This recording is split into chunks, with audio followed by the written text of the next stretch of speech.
I don't know. Thursday, March what? 25th?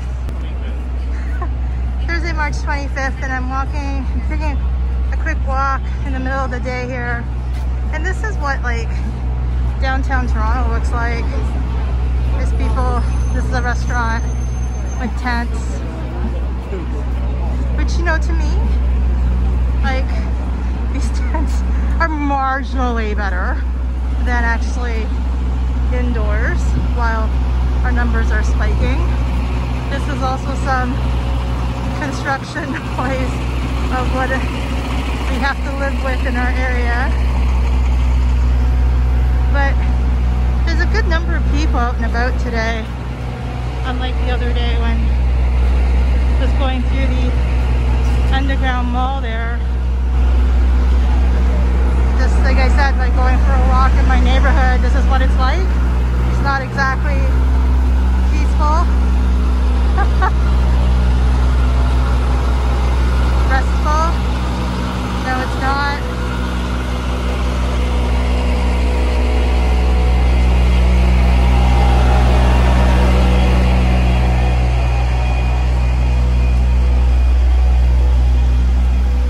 Just to give you a bit of a taste. It's pretty crazy. I guess it's lunchtime right now, so maybe there are more people out and about, but I mean, as you can see, this is just, you know, kind of on the not peaceful side of things.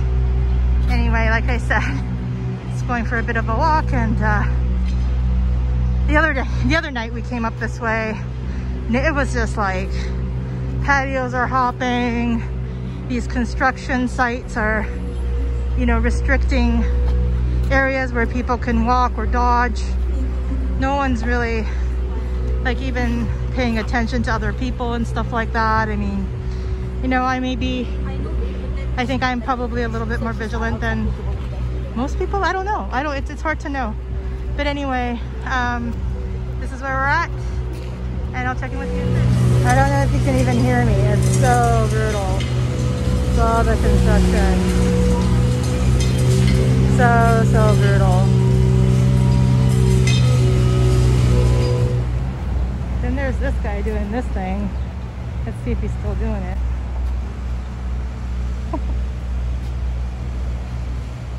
I think he's doing it as some kind of a bet or something, and I was trying to catch him doing it. I think he might do it again.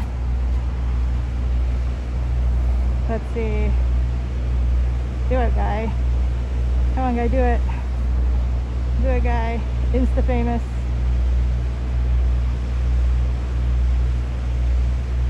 I mean, he's not very good at it. Probably a front view, probably put it. I think he really needed to put more heart into it. Oh, I think he might do something again. He's just waving to somebody. He's waving. Really, just need more heart into it. You know, as I think about all these like construction and construction workers and things like that, I wonder what like the long-term health prognosis is of folks who work on construction sites on a long-term or ongoing basis. I mean, you know, there must be like a lot of like adrenaline flowing. Not only that, you're dealing with, you know, these materials and dust and you know, all kinds of things. And you know, for the most part, you see some people wearing masks and things like that, but they're not going to protect you against stuff like, you know, ongoing like environmental hazards that could be coming from construction sites and like materials and things like that. But also like just so many different factors that go into what it's like to work on a construction site, and a lot of times just having to constantly be on guard and stuff like that. And yeah, I just wonder what it does to the human body, you know. And then there's a guy over there in a tractor that's also smoking at the same time. So yeah, I probably to alleviate some of that stress I was talking about. But yeah, I mean, it's one thing for me to be complaining about what it's like to be living around construction sites, but what is it like for people who actually work at construction sites?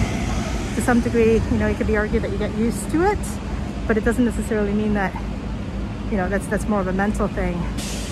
Doesn't mean that necessarily the body and how the rest of your system reacts is something that doesn't mean that it's not necessarily, you know, that your body has gotten used to dealing with that level of stuff, I guess, load on an ongoing basis. It's interesting stuff. Okay, just taking a bit of a break before I head back home. Yeah, it was a nice little walk. It's beautiful outside, and as a result, I think there's a lot of people walking around. This is a short and sweet one. It's just literally just me having gone for a walk around my neighborhood, and really I headed the wrong direction, but Joe was going that way. So I just wanted to, you know, just have a little walk with him. Yeah, like as you can see, there's a lot of, not just around the area that I live in, but construction just everywhere downtown, and a lot of people downtown. I guess the one thing I just also wanted to mention is, I don't think I mentioned it in a recording yet.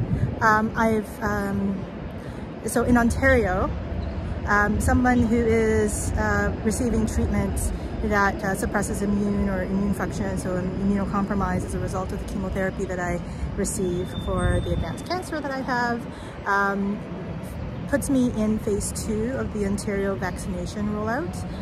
And I recently signed up with the hospital network that I'm a part of to pre-register, so that when there is an open spot for me, that they will contact me and I will go and get my first shot of the vaccine. The way that Ontario is doing that, hopefully I'm not gonna block the mic. So hopefully the way that Ontario is doing that is they want to get as many vaccines in arms in people as much as possible. So even though the majority of the vaccines that we currently have approved are 2-shot vaccinations, and they're technically supposed to be, the second shot is supposed to be within 45 days or something like that, or after 45 days of the first shot.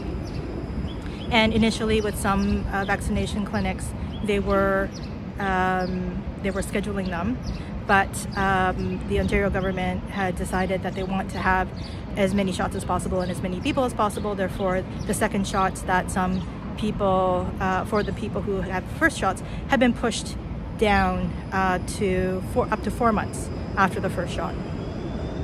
And sort of that's how it's going right now in Ontario.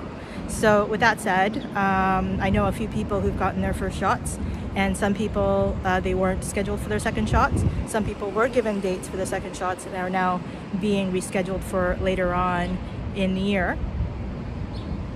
And I'm still waiting for my first shot. And Joe also qualifies in the phase 2 as the primary caregiver of someone who is high risk, which I fall under. So all that said, it's really interesting because I live in downtown Toronto, where the demographic of the folks that I see around me are not, in at least age-wise, in the high risk category. And there's a lot of people walking around without masks. I don't even sort of, like, I mean, people have pockets and things like that, but I think that they, I don't know, maybe they have masks, maybe they don't, I don't know. But